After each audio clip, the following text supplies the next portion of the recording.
Yo, what's up mga tropa? Tara pala tayo ng summer meeting trip sa Philippine Arena. Nandito na nga pala kami sa crossing papuntang Philippine Arena. Bale, mag-aalas 6 na nga pala doon ng gabi mga tropa. Kaya ayan, medyo padilim na. Halos nakababa na yung haring araw. Ang ganda rin ng view dito mga tropa. Masarap tumambay. Lalo na dito sa pataas na to. Kung saan may papuntang expressway tsaka pag diniretso mo na papuntang Philippine Arena. At yan, natatanaw na nga natin yung Philippine Arena. Yun ang ganda ng sunset dito. Dire-diretso lang tayo mga tropa. Tapos makikita natin yung Philippine Stadium.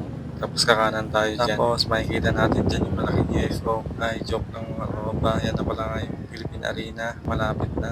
Diretso lang tayo mga tropa. Hanapin natin yung entrance. Naririnig na nga pala natin dyan yung mga sigawan tsaka yung mga tunog ng mga sasakyan. Yung mga kotse na yan galing pala yan sa express. Dito nga magbayad na tayo ng entrance ng parking. Bale, 50 nga pala yung binayaran namin dito mga tropa. Yan, hanap na tayo ng parkingan mga tropa. Sa sobrang laki nito, nakakalito tsaka magliligaw ka talaga. Kaya kailangan nating magtanong-tanong mga tropa para di na tayo matagalan. At dito nga, naipark na namin yung motor. Naglalakad na kami papunta dun sa venue. At yan, makikita nga natin napakaraming sasakyan na maganda. Tara, lahat lang tayo at magtingin pa tayo ng iba. May nakita nga tayo dito pero tapos itong inspired Nissan Skyline.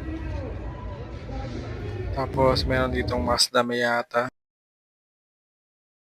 Dito nga ay umakyat tayo ng stage para makita natin ng mas maayos. Yan, katabi natin yung DJ Solid. Ang angas din no.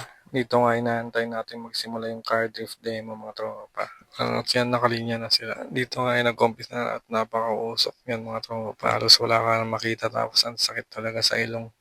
At ito nga, nakita natin si Gab Yuson, papasok na ng racetrack, ang pinakabatang drifter sa Pilipinas. Nakita rin natin si Master Bebe, kaya nagpa-shoutout tayo. Yun, what's up Master Bebe, maraming salamat. Nandito nga rin pala si Boss Ron Yuson at ayan, nagbibideo-video siya. Tapos mamaya-maya lumapit dito, tapos manghingi ng Yossi. Hindi nga lang nakalapit dito, yung nakapagpa-picture ko yung kiss pa pala.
Di pa tapos pero umalis na kami mga tropa kasi gutom na. Hanap muna kami ng makakain. Lakad-lakad lang kami, pumunta kami ng food court. At dito nga kami napadpad. Bulacan, Anyare. Bale, ang oras ito ay alas 9 na rin pala mga tropa. May mga nanonood pa pero may mga umuwi na rin. At kami naman ay napagpasya na namin umuwi.